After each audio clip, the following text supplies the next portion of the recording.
And good afternoon. Welcome to the annual meeting of the New Champions 2018. My name is Oliver Cann. I work for the World Annual Meeting, the sixth time we've been here in Tianjin. Just before we go into our first interview, the theme of this meeting is Shaping Innovative Societies in the Fourth Industrial Revolution. It's all about how can we create the creativity and the energy and the resourcefulness to build a future which embraces technology and makes the most of it and avoids the pitfalls and setbacks. So I'm delighted to be joined by Huang Dinglong, co-founder, chief executive officer, Malong Technologies, a leading artificial intelligence business based here in the People's Republic of China. I may also say the only Chinese business in our 2018 class of technology entrepreneurs. So even more especially honoured to have you join us for this session. Now, I'm going to ask you a few questions, but we also want to just have a free-ranging conversation as well, so please feel free to speak your mind and be as honest and open as possible. But first of all, I'm going to ask you an obvious question. It's your first annual meeting with the New Champions. How has your morning been? Wow, it's amazing. It's amazing. I'm quite surprised that idea here, I can see the idea flow between the most brilliant mind in the room. You can just walk in a small room and some top scientists are talking about the frontier of physics. And then you walk in another small room, one of the most popular star on Chinese internet is talking about the mobile short video culture. It's so amazing. The communication is so easy and free. What was your favourite session? Have you learned anything particular or met anyone? Had any business ideas from the meetings you've had? I know we've only been here for about 4 hours so far. I enjoyed the session about the physics a lot. And I think most important is to know some interesting people. This is the point. Well, you know, you're in the right place, my friend. We have 2,500 people here this week. That's more than we've ever had for an annual meeting of New Champions. There's more businesses, more startups, more political figures, more artists, more people from outside China, as well as more people from inside China. So we're breaking all the records. So hopefully the next 2 days you're going to have plenty of people to talk to and plenty more ideas to come. Let's talk a little bit about Malong Technologies. As I mentioned, you're the first technology pioneer in China this year. So tell us a little bit more about yourself. Yeah, this is a great honor to select as the technology pioneer of this year. So Malong Technology is AI startup. We do AI of product recognition. So maybe many people hear about face recognition. Let the computer to recognize the face. We are teaching the computer to recognize the product. The product like clothes, like furniture, like all the product in the store, in the supermarket. Product is something you want to buy. And to make a product, there will be a supply chain. So you need to design the product and make product and deliver and sell it. So in the supply chain, many tasks now can be improved by AI. So because now AI can recognize the product as good as the expert in this industry. For example, now we are aiming to use AI and product recognition to help the traditional industry to improve their efficiency.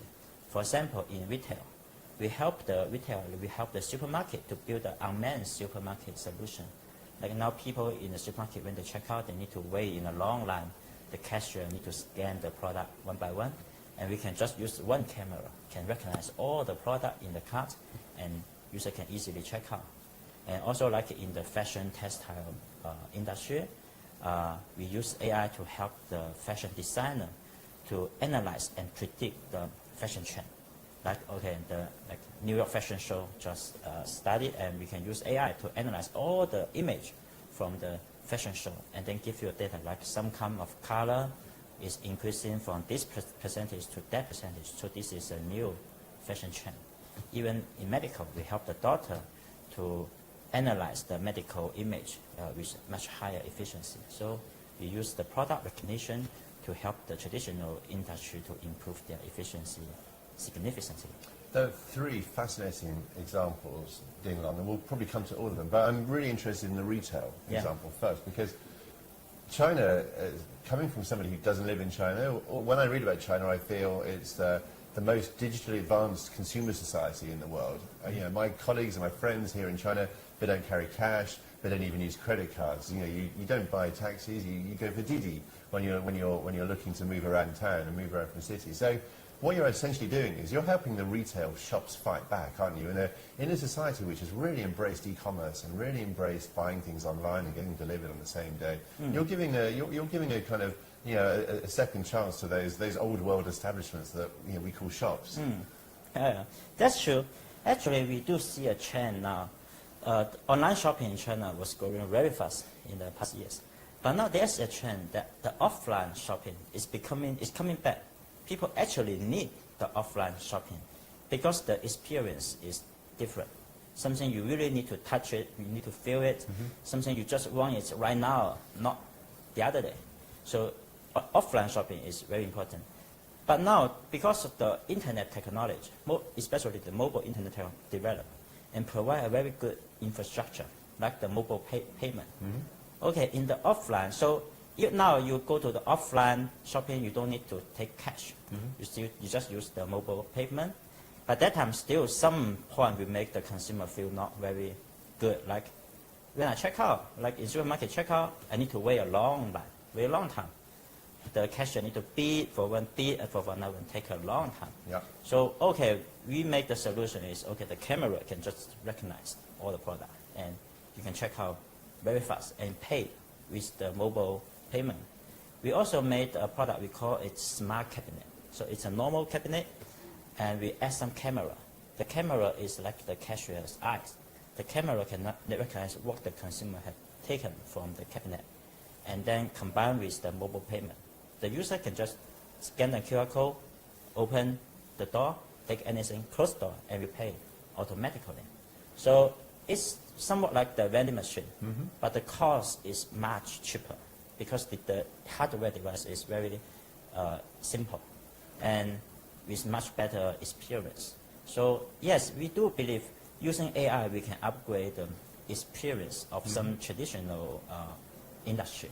Well, speaking as a man who grew up without the internet in my first years, I salute that. I'd love to know what your thoughts are online. So all of you watching this, let us know what you think. Do you think it's time for shops to make a comeback, or are you convinced and determined to stay shopping online? I'd love that debate to continue. Now let's talk about the societal effects of your technology, because one of the things that one might naturally think is if you're helping supermarket shops to facilitate easier payment, then maybe people who are at the cash desk, they're going to lose their jobs. And maybe not, maybe yes. But one thing is true, that AI is going to disrupt labour markets. And what is your thinking around that? Yeah, I do believe AI will impact some job, but meanwhile will generate some new job. The topic of this forum is the fourth industrial revolution, right? So we already have the experience of the three industrial revolution. In the past three industrial revolution, we all see this happen. The new cap will impact some job, but meanwhile will generate some new job. So, but we can learn from our experience. We can learn from the past experience. So I think this is why people should come to this forum to discuss, because this is not a problem can be solved by only one company, even one country. It should be solved by people from different company, different country, from government, from company, from the organization, especially from the university, how we educate our kids to prepare for that. So I think this should be some topic we are discussing in this event. Absolutely, and it's something which we can all get involved in, so we encourage you to watch as many sessions as you can, because this is fascinating. It depends, it's going to affect your future, it's going to affect our futures. We don't know what we're going to be doing and what skills we need in the next 10 years, right? We will have re-skilled ourselves, hopefully. So I think from that it's possible to suggest that the future is really bright, but we've got to seize that opportunity. We've got to be aware of the challenge as well, and be aware of those better jobs are out there, but we've got to know how to prepare for them.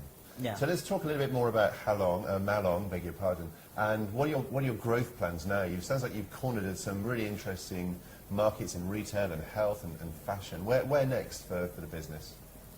So we already choose our direction is to do this using AI to combine with the traditional industry. And so first, we started in China. Because China, a big advantage here is we have a lot of data. To train a model about product recognition, you need a lot of data about product. And China have a lot of data about, for example, like clothes. We need a lot of clothes data.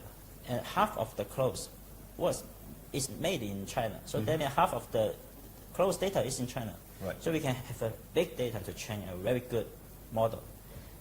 Then the market actually is global. The global has a very big market, and every country, maybe not every country has AI, but every country has traditional industry. For example, like the fashion industry, textile in industry, even in some developing country, it's very important industry. And if you can use AI to help this industry to improve the efficiency, then this technology can make the majority of the people can enjoying the benefit. So we are developing, we are building this technology in China, and we try to use this technology from the customer, from the traditional industry around the world to improve their efficiency. That's really fascinating. And of course, we always think, well, as a Chinese technology business, you've got a great advantage having a huge domestic market for consumers, but you've also got a huge domestic market for data. And data is becoming more and more valuable, as you can say. You're genuinely getting gold out of all those bytes of data that have been stored up from the manufacturing. So it's a really interesting way of looking at it. Yeah, and also another advantage in China is the infrastructure of China is pretty good, like the mobile payment, internet. That means it's easier to build the successful example in China, and then other places will be easier to know, okay, does it work or not? Well, I'm conscious of time, but I want to ask you two more questions if I can keep you in this studio. Sure. One thing is we talk a lot about international cooperation and collaboration at the World Economic Forum. It's really important for us, and you mentioned yourself, it's all the big challenges need to be solved together between governments and businesses. Yeah. This meeting is a great place for making partnerships and friendships with people from different countries and nationalities. But what kind of international aspirations does Malong have at the moment? Do you have any kind of parts of the world or partnerships with different regions or countries or economies that are particularly kind of interesting to you at the moment? Actually, yes. Yeah. Actually, we already, besides China, we already established office in Japan and US.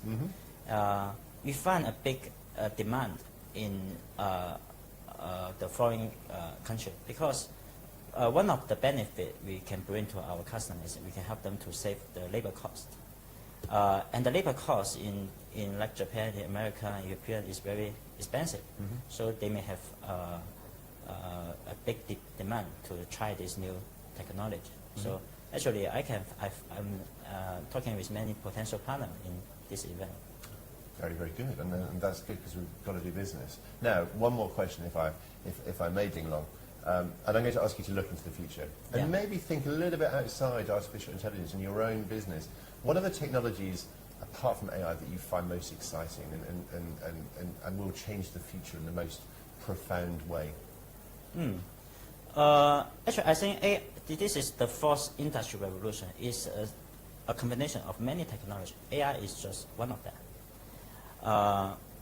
But overall, I think the whole, if package all the technology together, I think now is one thing is happening is we are going to have a new definition of the division of labor.